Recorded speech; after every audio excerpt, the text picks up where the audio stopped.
जय माता जी, जय श्री राम।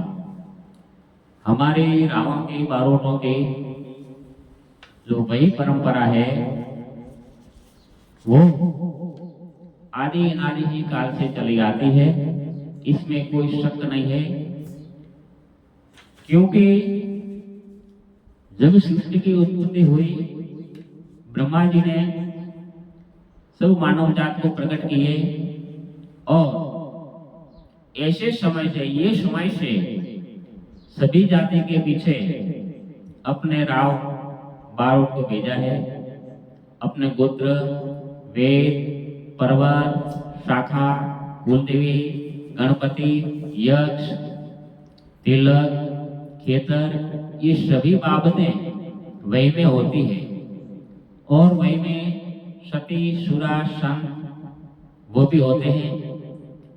इसलिए ये कहता हूं कि ये वही परंपरा आदि अनादि काल से चलती आती है, उसको निभानी चाहिए और ये अपना कर्तव्य है। तो वही परंपरा की बात करता हूं कि अपनी वही परंपरा अनादि काल से चली आती है। ऐसा कई पुराण, शास्त्र और इतिहास में उनका प्रमाण मिलता है। जैसे स्वर्गलोक में देवों की सभा में जो गंधर्व कहलाते थे वो भी स्तुति पाठक ही था और वो देवों की स्तुति करते थे और खुद देवों को रिझाते थे। वो स्तुति पाठक था।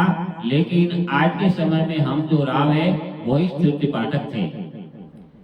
फिर 50 करोड़ पृथ्वी का जिसने नाप निकाला वो पिंगल वैवंचा वंश लेखक ही था, स्तुति पाठक ही था। जब 88,000 ऋषि जियों अरण्य में तपस्या करते थे तब उनको विचार आता कि अपनी वंशावली सुननी है, तो वो शुद्ध पुराणी को बुलाकर उस समय के अनुसार व्यासपीठ बनाकर उनके ऊपर बिठाकर शुद्ध पुराणी के मुख से सभी ऋषि अपनी वंशावली सुनते थे और सुनकर तात होते थे। सूत जी को वंशावली और पुराण पढ़ने का अधिकार दिया था, इसलिए पीछे पुराणी शब्द लगता है। शुद्ध पुराणी भी अपने स्तुति पाठक वैवंचा वंश लेखक ही था। और एक बात ये करूं कि रामावतार में भी ये परंपरा थी। रामायण में सीता स्वयंवर की बात ले लो। जब शिव धनुष किसी से नहीं उठा गया तब जनक राजा बहुत निराश हो गए।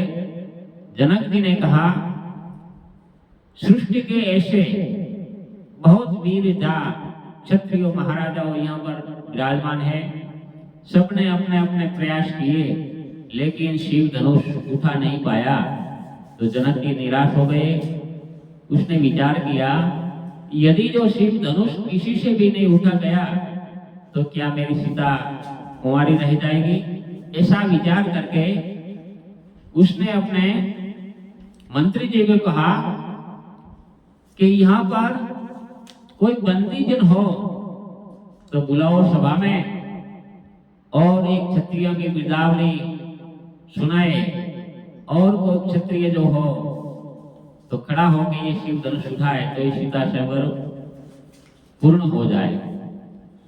मेरे कहने का मतलब कि रामावतार में अपने वैवंचा स्तुति पाठक राव को बंदी जन नाम से नवाजा जाता था। बंदी जन रामावतार में बारोटों के लिए, वंश लेखकों के लिए बंदी जन शब्द से पहचाना जाता था। तब जनक जी ने बंदी जनों को बुलाकर क्षत्रियों की प्रशंसा कराई और उनका इतिहास सुनाया। तब रघुवंशी श्री राम ने शिव धनुष उठाया और सीता स्वयंवर संपन्न हुआ। चौपाई तब जनक बंदी जन बुलाए, बिरदावली कहत चले आए। दोहा बोले बंदी बचन भर सुनो सकल महिपाल, पण विदे कर कहही हम भुजा उठाई विशाल। मतलब कि रामावतार में भी वैवंचा को बंदी शब्द से पहचाना जाता था, तब भी ये परंपरा थी। कृष्णावतार में भी ये परंपरा थी। परमात्मा कृष्ण ने अपना पवित्र धर्म ग्रंथ गीता में बताया है कि संजय वंश लेखक ही था और यादवों का वैवंचा था।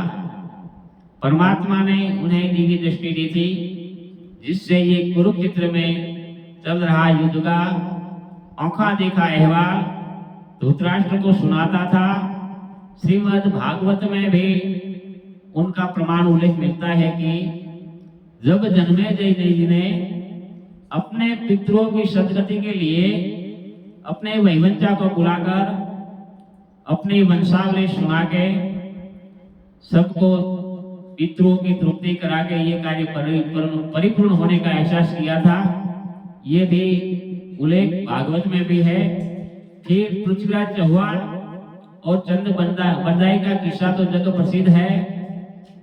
फिर अकबर के दरबार में भी कवि गंग ही था।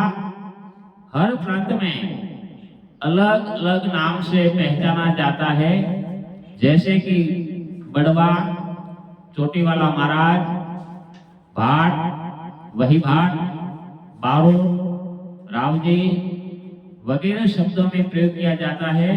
समय के अनुसार नाम शब्द में फेरफार हुआ।